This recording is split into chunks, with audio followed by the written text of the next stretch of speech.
大家好，又係日經一點通嘅時間，我係節目主持 Molly 啦。咁樣回顧我哋嘅人生困局早兩集嘅話咧，今次係第三集。咁樣咧第三集嘅主題咧就係我哋會被過去嘅錯咧係我哋放唔低，我哋應該點樣去做咧？咁樣回顧上次嘅我哋講嘅嘢係講咩咧？第二集我哋有講係當時機唔到嘅時候，我哋需要點樣去處理？咁我亦都同大家分享過用近卦智慧，就係話我哋應該行嘅時候，我哋就要行咯。我哋應該停嘅時候，或者我哋應該等嘅時候咧，我哋就要停下嚟，慢慢一步一步咁樣行。咁第一期嘅時候，我哋都講過懷才不遇啦，用升卦嘅智慧啦。咁今日咧，我亦都會同大家分享嘅就係話，我哋會唔會被過去捆綁自己咧？咁樣首先當上一集我有同大家講過啦，當你首先要接受而家你自己係唔喺呢個時間，你唔應該用亂咁去發力。第二咧就係話我哋要聚焦當下，就話要我哋揾到我哋而家最需要係做啲咩？我哋而家喺呢個呢一個時間，或者我哋喺呢個工作崗位上邊，我哋應該點樣發揮？亦都有同大家講過，當你嘅細蚊仔如果你覺得佢學習慢或者你覺得佢總係唔可以同其他細路仔去比較嘅時候，我哋需要點樣去鼓勵佢哋？咁我上一集咧都係同大家講過咗。咁樣咧今日我要同大家分享最主要嘅就係話，你嘅過去係咪就係你嘅枷鎖？意思就係話，你會唔會係因為過去發生一啲嘅事情或者一啲經歷而令到你自己冇辦法去繼續前進嘅咧？咁可能好多人就會原生嘅家庭因為如果原生家庭，好多人就會覺得自己係好貧困或者父母離異又或者父母對你嘅幫助助力唔大嘅話咧，會唔會影響到你今時今日嘅發展咧？第二就話可能我之前有做過一啲事，或者我曾經做生意失敗，會唔會呢啲嘅失敗又令到你唔敢再去重新去振作，或者重新去計劃你嘅事業咧？又或者係我永遠都喺一個惡性循環裏邊，就係話，當我做一樣嘢，或者我係失敗過嘅時候，或者當我做一樣嘢嘅時候俾人睇死嘅時候，我唔願意再重新或者係嘗試去重新做呢樣嘢，就好似一個運動員咁樣。可能我受過傷之後，我唔敢再去，或者我喺比賽嘅途中我受過一啲傷害，我唔敢再次去重新再去同人競技，或者再重新參與呢個運動。大家會唔會有咁嘅情況出現？咁樣首先我亦都講過啦，我哋呢個困局咧，最主要係根據呢個哪吒嘅故事，魔丸嘅故事。咁樣大家如果可以將呢個今日嘅題目套入去睇下哪吒佢嘅經歷係點樣，就係話佢一出世嘅時候就俾人定義為魔丸，係一個唔好嘅，佢乜都冇做過，佢就會俾人覺得佢係一個好壞嘅細路仔，佢所做嘅嘢都會危害到好多老百姓，所以好多老百姓咧亦都唔願意俾佢係同人哋去傾偈又或者唔願意同佢去接觸。所以咧我哋會唔會亦都會因為某啲嘅事情，或者細路仔之前做錯嘅個事，或者會唔會曾經你會同你嘅細蚊仔講你就係咁樣噶啦，我都講咗你噶啦，或者你嘅德性就係咁樣噶啦，又或者我都講你啦，你似你爸爸或者似你媽媽啦，一模一樣款嘅，講你哋都唔聽嘅，又或者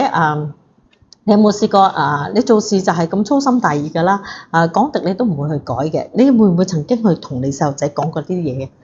？So 你會覺得你咁樣講嘅話，你嘅細蚊仔會有啲咩反應呢？其實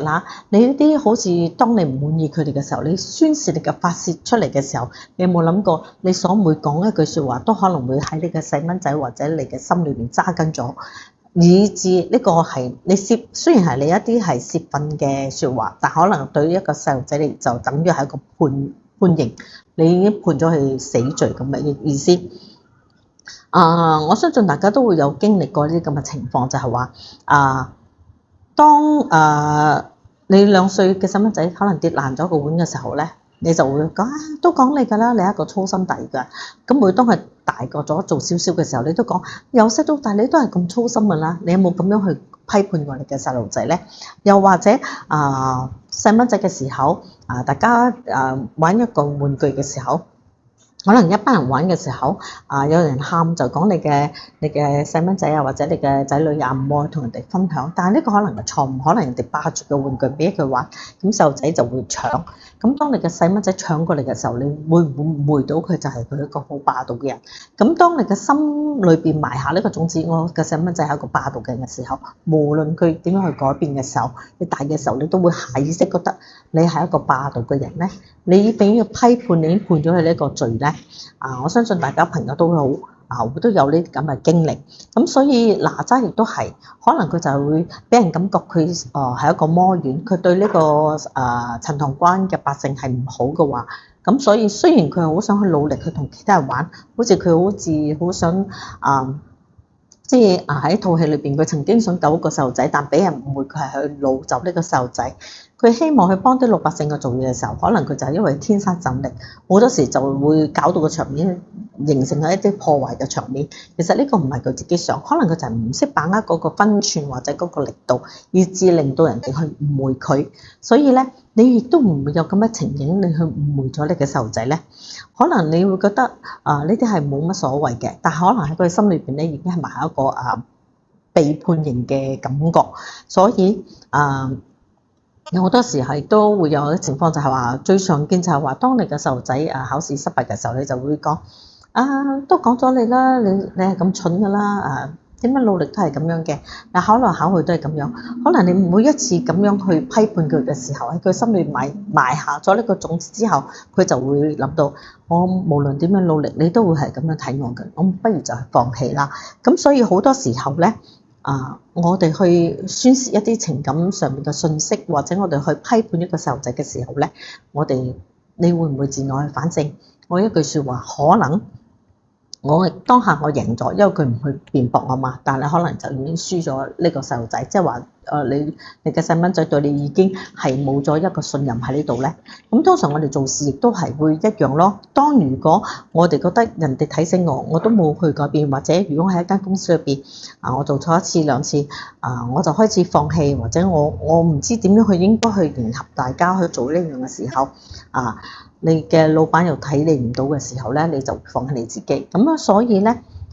我哋會唔會俾人哋過去嘅標籤而釐定咗我哋嘅發展嘅機會咧？今日我哋就要講，我哋點樣可以跳出嚟？我哋點樣唔俾過去嘅自己而係鎖定咗我哋自己？咁你可以問自己一句問題，就係話過去嘅錯我放低，我應該要點樣辦？我點樣可以將自己喺過去裏邊提出嚟？首先你要諗下過去嘅你對而家你嘅有咩幫助咧？因為其實有好多時候你做生意失敗，或者你犯過錯誤之後，你喺呢個錯誤裏邊可能會得到一啲嘅經驗或者一啲嘅知識。當你得到同埋理解到呢啲嘅知識同埋經驗嘅時候，你可唔可以從呢啲經驗裏邊改變你而家現狀更加好咧？大家要問下自己先。咁樣，所以我就會同大家講，如果你係有咁嘅需求嘅時候，你發覺你永遠都喺呢個死循環裏邊啦，因為你失敗咗嘛，你唔敢再去嘗試嘅時候，你要點樣同自己和解？你點樣去原諒自己？點樣喺過去裏邊走出嚟咧？大家就要睇呢個解卦。解卦咧係雷隨解。咁點樣解卦？就係我哋要行動，我哋就先可以咩跳出嚟，我哋先會變得更加好。大家可以睇呢個字避過赦過避有罪啦，赦過罪，赦係點乜意思啊？呢個赦係赦免嘅意思，赦免嘅意思就係叫我哋放下嘅意思，就係將過去自己唔好嘅放低人哋講我嘅唔好，我放低，我要重新去建立我自己，建立一個好嘅自己呢個赦係赦免嘅意思，就其實等於放下嘅意思。咁呢個字咧呢度有呢個字係點解咧？呢個字嘅解釋係解寬恕，就係從過去裏邊寬恕自己出嚟。過去我唔好，過去我做錯事，我原諒我自己。從今日開始，我唔再重新去，我唔會再犯同樣嘅錯，警惕自己。咁樣你已經係成功嘅第一步咗。所以如果當你嘅細蚊仔佢考試失敗嘅時候，你唔會同佢講，我都講你啦，你都係咁樣噶啦，學咩都唔識，或者你就係咁嘅，你係咁嘅料噶啦，你就係60分嘅料你就係40分嘅料，你唔可以再咁樣同佢講。你身為你嘅孩子嘅父母，你應該點樣同佢講咧？就可能會講以前嘅嘢過去咗啦，你今次考試已經過去咗啦，已經完結咗啦，你重新再開始過或者你為下一次嘅考試而家開始努力，咁下次就會有所改變咗咯。又或者你可以同講同自己嘅過去 say goodbye 啦，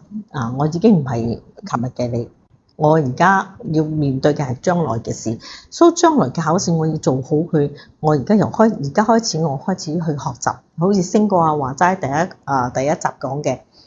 慢慢累積。我知道如果我呢科喺邊方面唔夠嘅話，我可能要開始重新去學習。所以你首先要做嘅就係放下過去嘅自己，赦免自己以前所犯嘅過錯。第二，寬恕自己以前嘅不足，而家慢慢去累積，而達到自己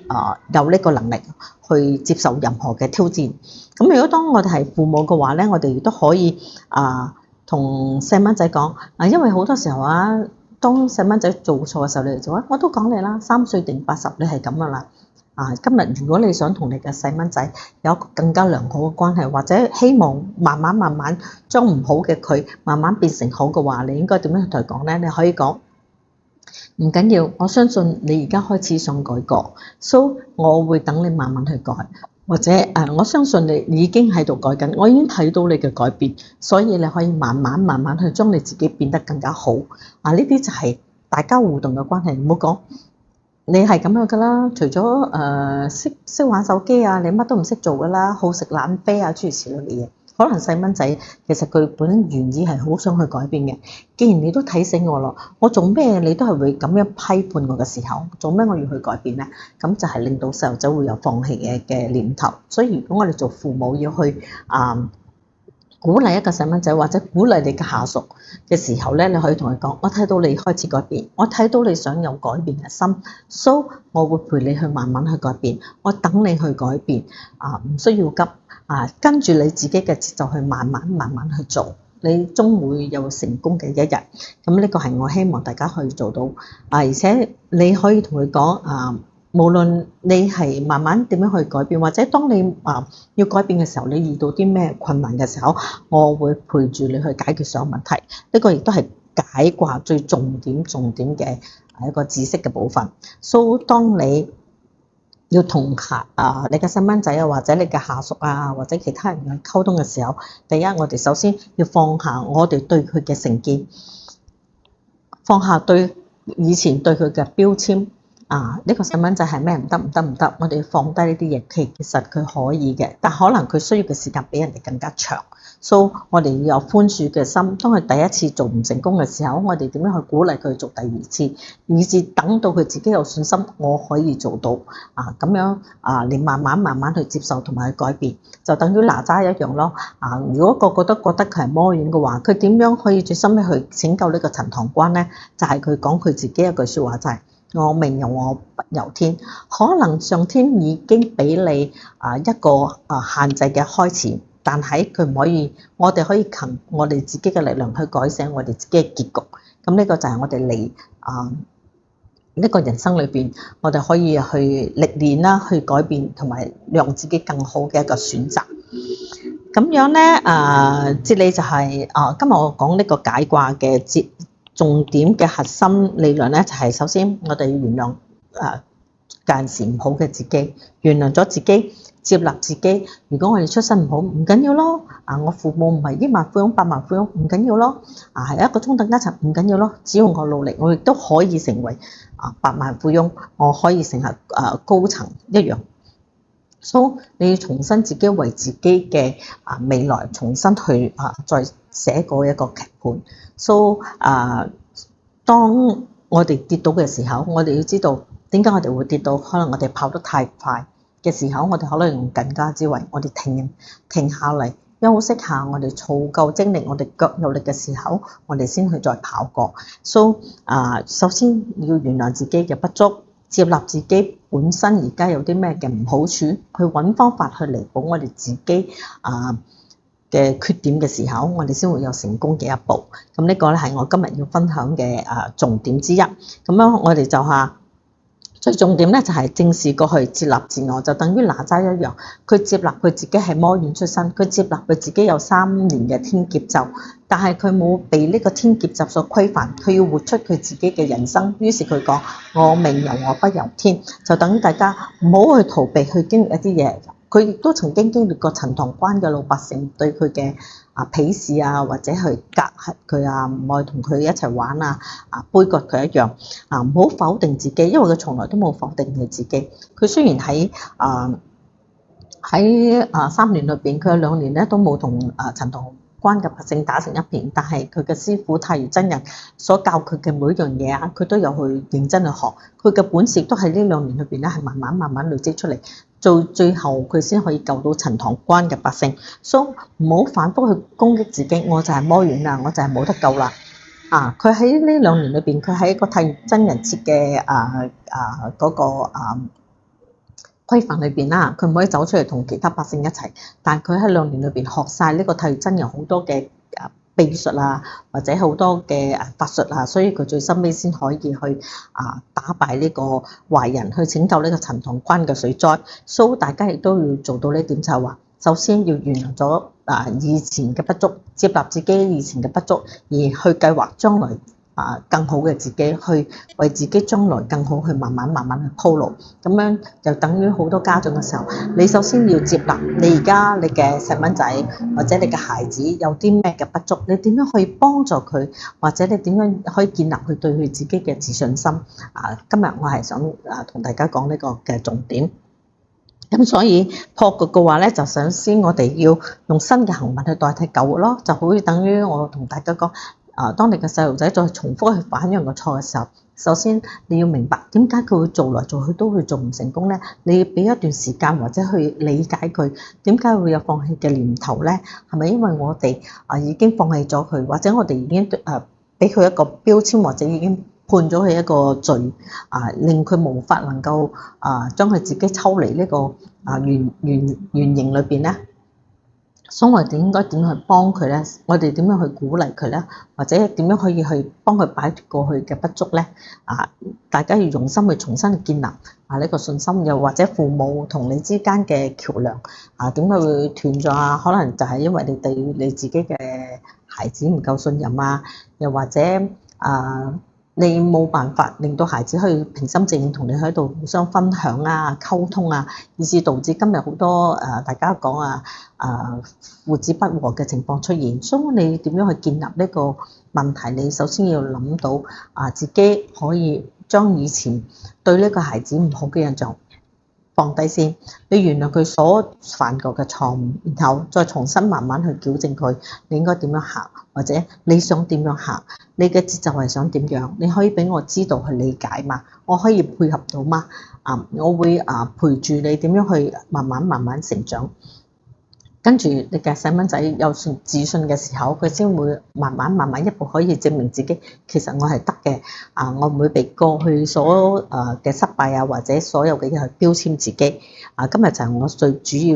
要想講呢句説話。咁樣喺呢10集裏邊咧，我哋都曾經同大家講句金句，就係話：人生這一局，我自成傳奇。你想活出係點嘅樣？你自己係點嘅樣嘅話，首先你點樣去改變你自己？你要喺過去裏邊走出嚟。當你係覺得你懷才不遇，你一身本領嘅時候，冇人去賞識嘅時候，你點樣去用星卦去俾人哋建立一個信心，俾人知道原來你係得嘅。點樣去揾到你自己嘅伯樂？點樣係當你係時不遇你嘅時候，你要做啲咩？艮卦智慧，你要等待時機來臨。好似姜子牙一樣，佢都唔係一生，你睇佢一生裏邊都係渾渾噩噩。佢夫人亦都同佢離婚和離，佢係因為喺呢個70歲嘅時候先遇到佢嘅伯樂周文王。咁但係呢70年裏邊，佢係咪真係坐喺度釣魚啦？唔係，佢有讀好多策略，佢有讀呢個所謂嘅戰國策，佢知道點樣行軍打仗，點樣去維持朝廷，點樣去幫助呢個周文王建立周朝。所以喺其實喺70年裏邊咧，我哋可以講佢係用星卦智慧慢慢蓄勢待發。當佢未遇到一個好嘅君主，如果當佢出嚟嘅時候係遇到紂王嘅時候，紂王根本都唔會去賞識一個姜子牙咁嘅人。所以就算喺冇周雲旺呢個時間，如果係早出道嘅時候，幫你個雙周朝嘅時候咧，佢都唔會有佢最深尾晚年嘅輝煌。所以當呢個時間唔係屬於我哋嘅時間，我哋要蓄勢待發，要裝備好自己。當時勢嚟嘅時候咧，我哋就可以一觸即發，就會有姜子牙嘅成功。所以人生呢個局你應該點樣行嘅話咧，你要自己慢慢去理解同埋去計劃好。